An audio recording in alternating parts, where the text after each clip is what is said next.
Hello and welcome back to Greybush Middle East Productions. I'm your host Greybush, and this is going to be part 2 of my Mehdi Hasan versus Piers Morgan debate. It's my take on the debate, who won, and what my thoughts are on what these two debaters had to say. So thanks for coming back if you are coming back from the first one, and hope you enjoy. I also think from a practical point of view, it's not targeted. If you blow up a guy with a pager, even if you think he's a terrorist or a terrorist leader, you don't know if he's driving, he's at an intersection, he's about to crash his car into children crossing the road. We saw them going off in grocery stores. Okay, so Mehdi said from a practical point of view, Israel's pager attack and walkie-talkie attack wasn't targeted. Let's look at the results, okay? 3,000 to 4,000, I believe, pagers and walkie-talkies exploded, and how many civilians were injured? Ooh, I'm not sure. I believe the number was under 10. Under 10, right? So you compared the number of targeted militants, the Hezbollah militants injured. It's between 3,000 and 4,000. You compare that to the number of civilians injured or killed, 10. Is that targeted?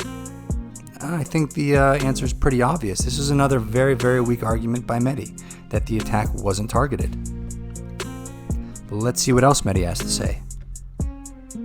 In a way that if in England, somebody suddenly launched an attack on our people and they killed 1,200 and wounded nearly 7,000, I would absolutely expect my government to respond with substantial force. Would you? Yes. You always downplay anything which might be deemed by Israel to be provocation. No. You're always not at all. Did I downplay October 7th? I don't think I ever have on your show or anywhere else. No, but it's a horrible crime. But what you do, Okay, so Piers puts to him the hypothetical, well, what if England was attacked in an October 7th style cross-border raid that Hamas did to Israel? Would he expect England to respond with aggression? And Mehdi is honest for a second. He says, yes, absolutely.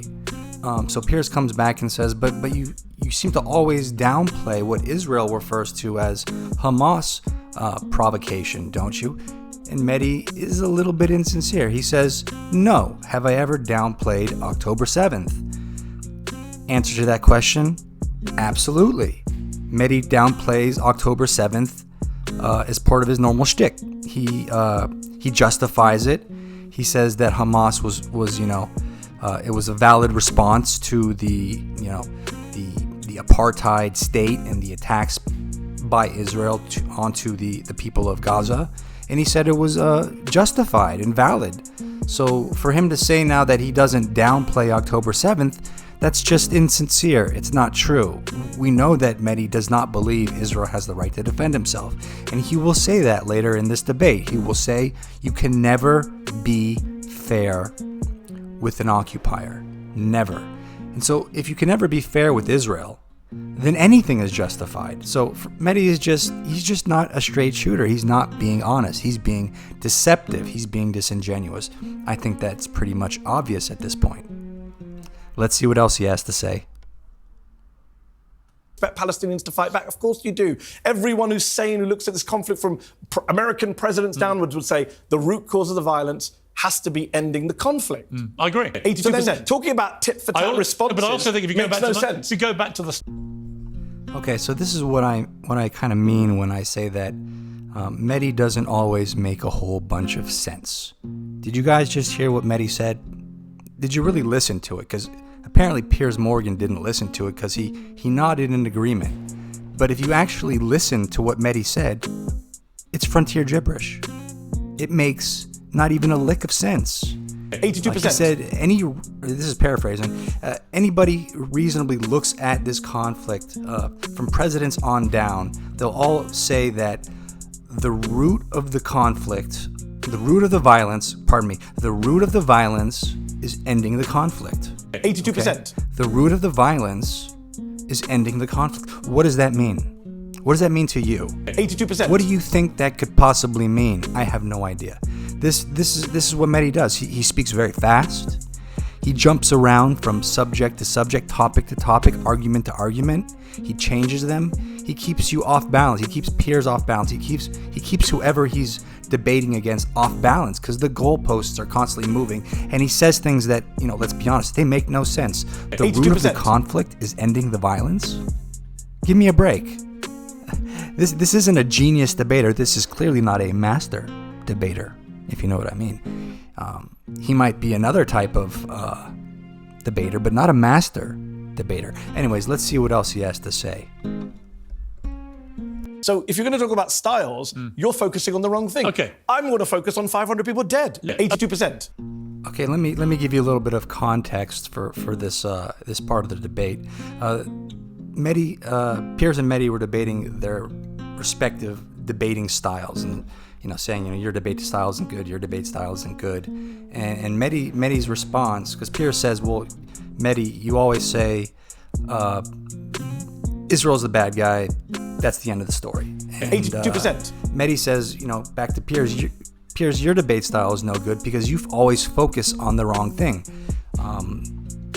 And what Mehdi's talking about in this instance is the assassination of Hezbollah chief and supreme leader Hassan Nasrallah, who was hiding himself in a highly populated downtown neighborhood in Beirut, in a very large building with, I believe, childcare centers. Families were living in and around that building, so they didn't even know he was there. The people of Lebanon, nobody knew he was there. He was literally hiding himself behind 82%. thousands of human shields, thinking that he was immune from Israel's aggression. Turns out he was wrong. And as a result, there was a large number of civilian casualties that took place. But this is the boss. This is the chief terrorist leader, number 2 in the world, only behind Hassan Khamenei. So he's essentially the second most high-value target on planet Earth for Israel. And so they made the attack, and many civilians did die, which is terrible. But Mehdi says you got to focus on the dead civilians. 82%. Of course, Mehdi's going to focus on that because he's not being a neutral arbiter as he claims to be. He's being an advocate. He's clearly biased. He's clearly in favor of one side, and he's making that clear. He says, the only thing you could focus on are the civilian casualties. You can't even look at the target. You can't even look at Israel's rationale or justification. You can't even look for the fact that Israel is in an existential battle. None of this matters. To Mehdi, none of that matters. The only thing that matters to Mehdi is the civilian casualties. And that's not an honest way to neutrally evaluate this conflict. Not even close. Mehdi is not doing a good job, even, pretending to be neutral. Even though he said he's neutral, I don't hear much neutrality. Do you? If you do, leave it in the comments. I'd love to hear. Anyways, let's move on and let's hear what they have to say next. Okay, let me come back to the week before, where 3,000 Hezbollah terrorists were targeted specifically. How do you know that? What do you mean? How do I know that? You just said 3,000 Hezbollah terrorists were targeted. How many was it? I don't know. I'm asking you. Made the claim. How That do you is know what's been reported. By Do who? you dispute that? Yeah, I dispute everything Israel But says. you They've don't know lied the for real a year, number. Piers. You don't know the real number. But I didn't give a number. You did. Well, what has been the number from the other side? I didn't give a number. You said 3,000 terrorists. I'm wondering why a That journalist is what's been reported. No, it's not reported. It's what's said by Israel. Or it's what's said by people speaking on behalf of Israel. So was a little girl who died? Hang on. Israel hasn't even said it did it. They have in private. It's been reported widely. To you? No, to the American government. Okay, but don't say they said it publicly. They haven't. But obviously, I believe they did it, right? But I believe they did it but too. You're saying they said this in public. You just gave a 3,000 number, and I'm wondering. I just saw a little girl's funeral last week. Was she a Hezbollah terrorist in your view? No. So then why did you say 3,000 terrorists? There was a kid killed. No. Okay, so here we are going back to Israel's pager and walkie-talkies attack. And Mehdi appears to be making the argument that the 3,000 people that Israel targeted weren't Hezbollah members. He has no basis to make this argument. None at all. Every legitimate reporting agency on the face of the earth, and even Hezbollah themselves, have not denied the fact that 3,000 to 4,000 of their members were targeted in Israel's pager and walkie-talkie attack. This argument is so outrageous, and to try to support it, Piers says, well, wasn't an 8-year-old girl killed? Yes, Mehdi, an 8-year-old girl was killed. That doesn't negate the fact that 3,000 to 4,000 Hezbollah operatives, terrorists, were blown to pieces relatively in Israel's attack. It doesn't. If there was 5 innocent people killed as a result, which there weren't, I believe there was maybe two. But even if 10 or 20 or 30, to say that 3,000 Hezbollah militants weren't targeted in this attack because Israel is saying it is so outrageous, is so over the top. It's getting hard to take Mehdi seriously. How can you take him seriously? What agency do you know of that has come out and said Israel did not target 3,000 to 4,000 Hezbollah affiliate members, terrorists, with the pager and walkie-talkies attack? I haven't read one. Even Al Jazeera, okay, his former employer, Al Jazeera, which is the Qatari government, which is no different than the Muslim Brotherhood.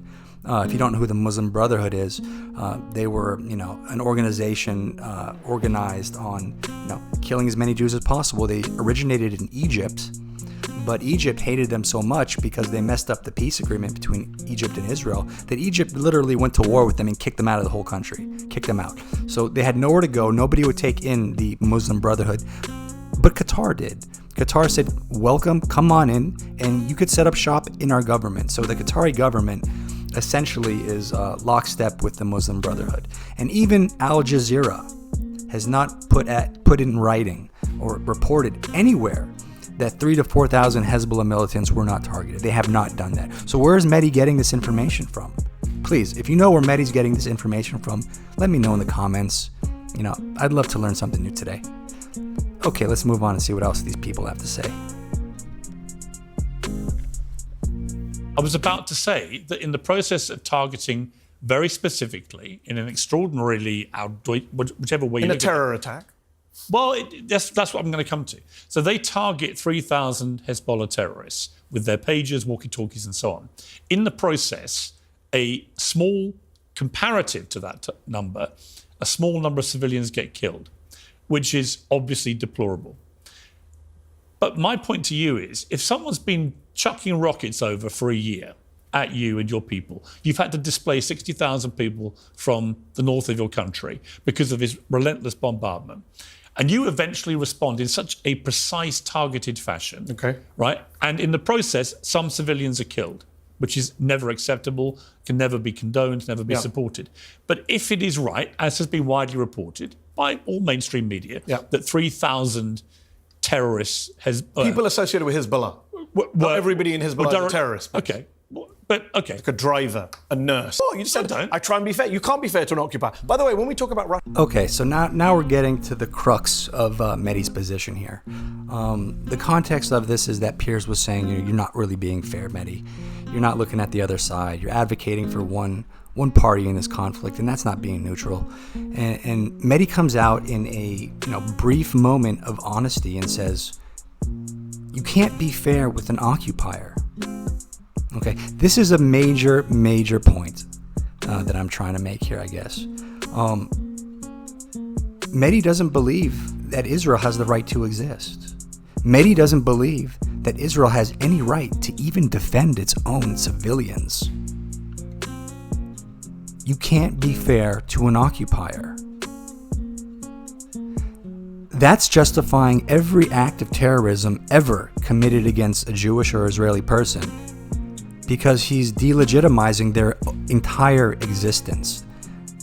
Israel, all of the people are occupiers, and you can't be fair with them.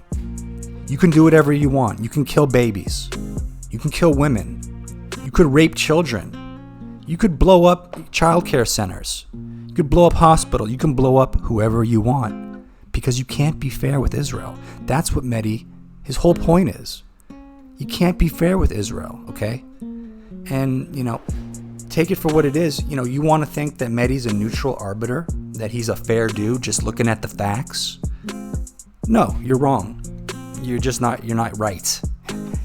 Mehdi's not neutral. He's not just looking at the facts. He's taking a moral position here that Israel has no right to exist.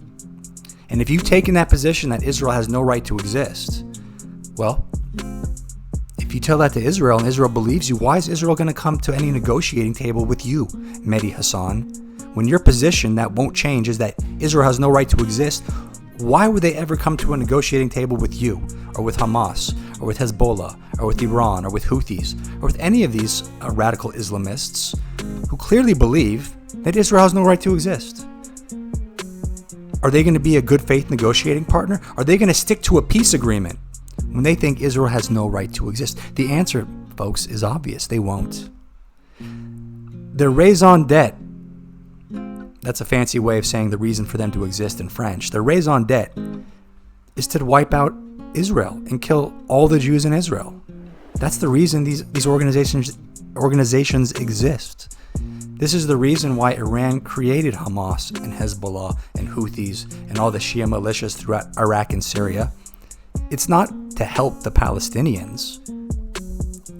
Of course, Iran isn't interested in helping the Palestinian people. And this raises an entire, a separate subject, which I could go on. But people need to understand that Iran is run by hardline Shia militant people. Now, if you know anything about Islam and in the history of the Middle East, you know that the Shias and the Sunnis, the two dominant sects of Islam in the world, are mortal enemies of each other and have been mortal enemies for the past 1,400 years. And their dispute stems from an interpretation of who should control things after Muhammad died. Should it be one of his relatives and his family? So the Sunni and Shia dispute is who should run Islam after Muhammad. And that dispute was so important to them that they divided. And they have been at war with each other ever since. So if you just step back for a moment and listen to the story being told to the world by Iran, which the world is chewing up, is that Iran has created the Houthis, Iran has created Hamas, Iran has created numerous Shia militants throughout Syria and Iraq for the purpose of helping Sunni Muslims on the other side of the Middle East? Think about it, folks. Does this make any sense? Are the Iranian regime so interested in helping Muslims? What about the 750,000 dead Muslims in Yemen who are dead as a result of their Houthis, who they put in control of Yemen? Where's their compassion, their desire to save the Yemeni Muslims who are dying en masse? What about the 750,000 dead Syrian Muslims in Syria that Assad has been, chemically bombing and mowing down for years now? Where's Iran's compassion for those Muslims? Why is Iran's compassion so strong that they've devoted the last 40 years of their international affairs? Their main objective of Iran has been to destroy Israel. You really think they care so much about a small group? Well, not a small, 2 million Sunni Muslims on the other side of the middle. They don't care about the Muslims next door to them across the Red Sea, in Yemen. They don't care about the Muslims anywhere in the Middle East. They kill Yazidis like they were insects. The Yazidi Kurds, and I don't know if they're Muslim exactly, but they're close to Muslims. Point is, Iran's telling a story to the world, and the world's buying a story that's baloney. It's baloney. They haven't spent hundreds of billions of dollars to save the Palestinian Arabs. They just haven't. They don't care about. They have actually sacrificed the lives of the Palestinian Arabs as part of their genocidal objective to wipe Israel off the map. Hamas was the point of the Iranian spear. That point is now completely blunted. Next in line is Hezbollah. Iran sees Hezbollah is getting completely mashed. And if Hezbollah goes down, well, Iran's entire past 40, 50 years, their plan is evaporated. It's already, arguably gone with the defeat of Hamas. And people are saying Hamas is doing well. Hey, folks, 20 to 30,000 dead Hamas militants in Gaza. They aren't doing well. 20 to 30,000 dead Hamas. 70 to 80, even 90% of Hamas's fighting force has already been killed. All right, they started off with 40,000. It'd be amazing if they have 5,000 left. Amazing. And how many Israelis died in the process in Gaza? 650, 700. This isn't a close fight. And to think that Iran is doing all this work to help a bunch of Sunnis, the enemies of Shias, to save their lives, is laughable. If you just sit back and think about it. Look at what's going on in the Middle East. Look what Iran is doing to the Arabs in Yemen, the Arabs in Syria, the Arabs in Iraq. Iran is the cause for countless dead Muslims. Hundreds of thousands to millions of dead Muslims are the result of Iran's terrorist activities in the Middle East. And you believe that they're doing all this to save the Sunni Muslims of Palestine? Sunnis who are Shia's mortal enemies? You know, if you really believe that, I got this great, price on a bridge I'd love to sell you. Really good price. So, hit me up. I got it for sale, and rock bottom prices. Let's move on to what else these people have to say. These two situations. Agreed. Israel's is worse. It's not. How many kids have been killed in Ukraine versus Gaza? Okay, just a little background context for this quote where Mehdi said Israel's war in Gaza is far more, malicious or evil than what the Russians are doing in Ukraine. So Mehdi's argument is basically that because there are more children dead in Gaza than there are in Ukraine, that's proof that Israel's war is unjustified. And it's almost a justification for Russia's war. It's kind of bizarre if you ask me, because I know Mehdi is against the Russian war, apparently. He doesn't believe in arming Ukrainians, but he says that the Russians should stop doing what they're doing. Kind of conflicting things. If you don't want to help the Ukrainians out, you're actually in favor of Russia. I'm sure Mehdi knows this, but for whatever reason, he doesn't want to lose all credibility with his fans, so he says that he doesn't like Russia's war. But the argument that because there are more dead children in Israel than in Ukraine shows how evil Israel is literally absurd, okay? And let me tell you why. The Ukrainian military doesn't use children or women or anybody as human shields. Ukraine completely separates its military from civilians by miles and miles and miles whenever possible, unless you're in a city and they'll put, an anti-missile, system around a city, to help protect it. But they don't practice human shields. The Ukrainian military isn't embedded within, underneath, and behind daycare centers, hospitals, mosques, playgrounds, people's homes. It's such an absurd thing to say, that for Mehdi to say that, well, look at all the dead children. That shows you compared to in Israel as compared to in Ukraine. And that's proof that Israel is an evil entity. They're evil. Look at the dead children. Why are there so many dead children in Gaza? I'll tell you why. When Israel left Gaza in 2006 and withdrew all their military forces and dug up all the settlers and the settlements by force, arresting people, fighting with the Israelis to move them out of Gaza, it was an experiment for Israel. They wanted to see what would happen in Gaza over the next couple decades. So what happened? Billions and billions of dollars were sent into Gaza to help them out from all over the world. United States, UNRWA was the main helpers of the situation. And what did Hamas do with from 2006 to the present? What did they do with all that money? Well, they stole most of it and sent it over to Doha. There's 4 or 5 Hamas big shots sitting on tens of billions of dollars in Doha. So what else did they do? They dug up the water pipes to build rockets with. Hamas has come out to the world and said it's not our job to take care of Palestinians. It's Israel's job. It's not their job. So what did they do with all the money aside from steal most of it? They set up 700 miles of tunnels. They turned the entire Gaza Strip, a very small place with the densest population on the face of the earth. There's no place on earth that has a more densely populated area. It doesn't exist. So they turned the entire place into basically a military base, underground military base. They set it up this way for 2 reasons.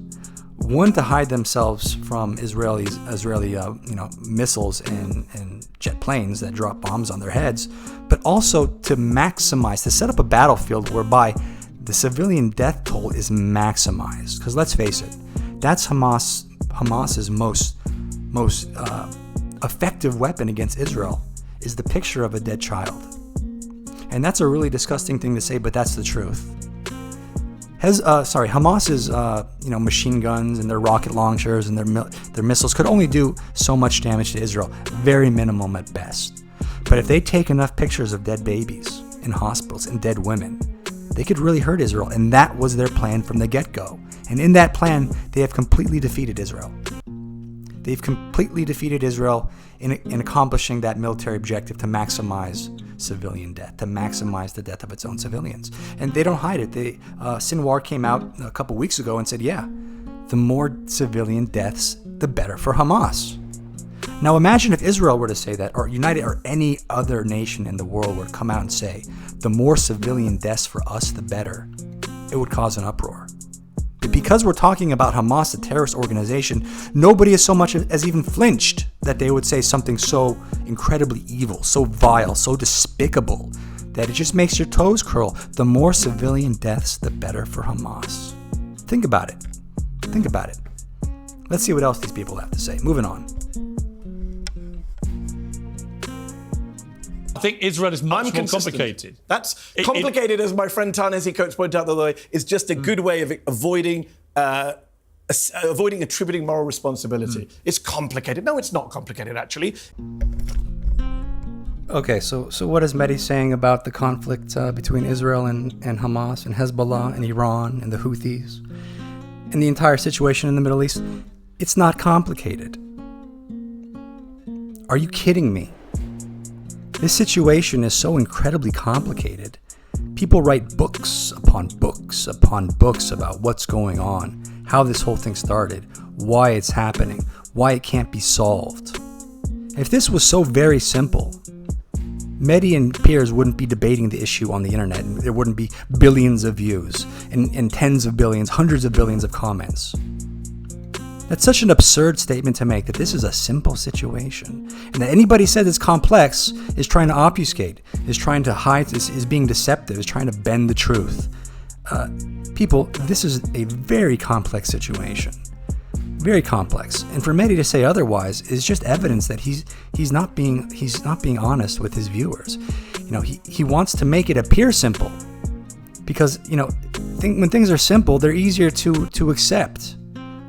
Jews are the problem with everything in the world. Well, you don't have to think after that. If you believe that, that's the end of it. You can use that as a lens to analyze any situation involving Israel or Jews. Any situation involving anything wrong with the world, it's the Jews' fault. Space lasers, Marjorie Taylor Greene, space lasers we're using. Her latest thing was Jews control the weather. Okay, she didn't say Jews. But they control the weather. They is the Jews. Anytime they speak of they, it's the Jewish people.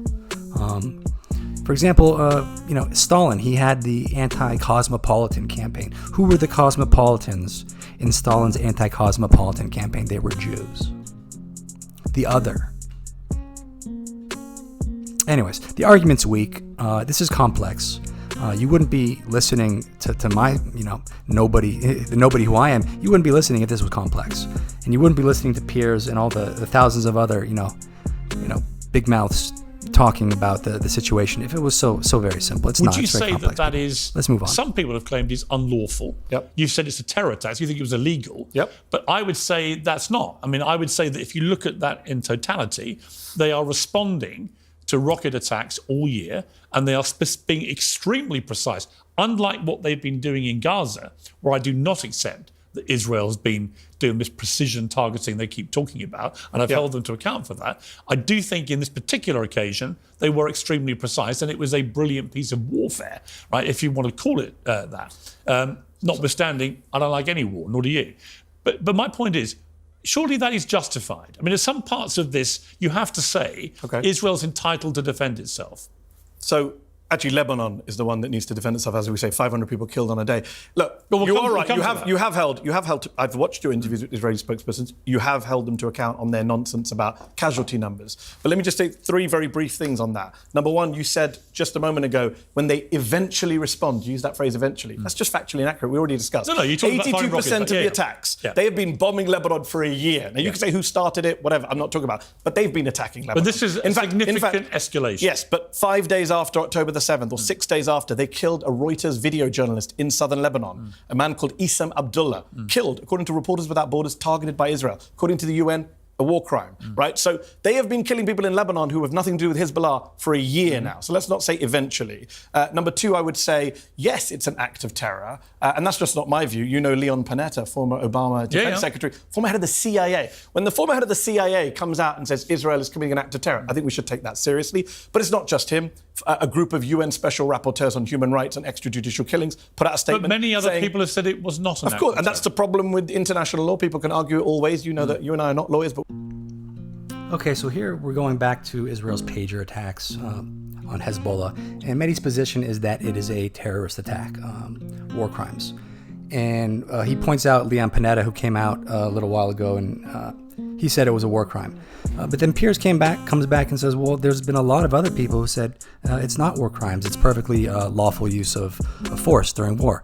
And Mehdi responds in a very reasonable and honest way. He says, well, hey, that's the problem with international law. You got people that are going to argue one way or the other. And that's the truth. That is the truth. You're going to always have somebody arguing one side and somebody arguing another side. But the important thing in this debate is that Mehdi's arguing only one side. And Piers is not arguing one side. He's just playing devil's advocate. His job is to get dramatic responses out of his guests, and he's doing a good job. But Mehdi is not a neutral arbiter as he proclaims to be. He's not just looking at the facts from an unbiased perspective. He's an advocate for the anti-Israeli perspective, the anti-Israeli argument, and that's perfectly fine. I just wish he'd come out and say he was.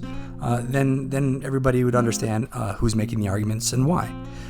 So anyways, I'm going to wrap it up for this video. There's so much to parse in this debate that, I can't do it all at once. I think people will get bored, don't want to hear it. So I'm going to wrap it up for today, and we'll see if this video gets any views at all. Probably won't. If it gets 5 or 10, maybe 15, maybe I'll do another video. Maybe not. Okay, folks, thanks for watching, and be safe out there.